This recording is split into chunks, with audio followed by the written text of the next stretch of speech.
ಗಂಗಣಪತಯೇ ನಮಃ. ಶ್ರೀ ಗುರುಭ್ಯೋ ನಮಃ. ಹರಿ ಓಂ. ನಮಸ್ಕಾರ. ಓಂ ತರಕ್ಷವೇ ನಮಃ. ಭಗವಂತ ಹಿಮಾಲಯ ಪರ್ವತದಲ್ಲಿ ವಿಶೇಷವಾಗಿ ಸನ್ನಿಹಿತನಾಗಿರುತ್ತಾನೆ.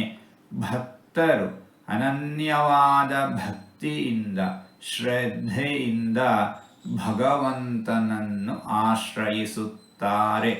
ಭಗವಂತ ಭಕ್ತರಿಗೆ ಅಭಯವನ್ನು ಕೊಡುತ್ತಾನೆ, ಕೃಪೆಯನ್ನು ತೋರಿಸುತ್ತಾನೆ, ಭಕ್ತರನ್ನು ಉದ್ಧಾರ ಮಾಡುತ್ತಾನೆ ಭಗವಂತ, ರಕ್ಷಿಸುತ್ತಾನೆ ಭಗವಂತ.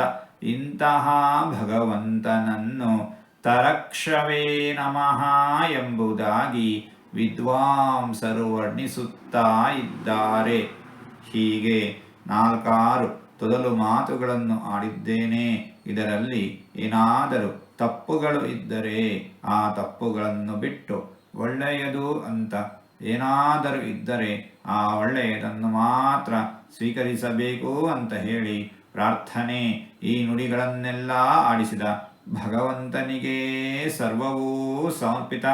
ಸರ್ವಂ ಶ್ರೀಕೃಷ್ಣಾರ್ಪಣಮಸ್ತು.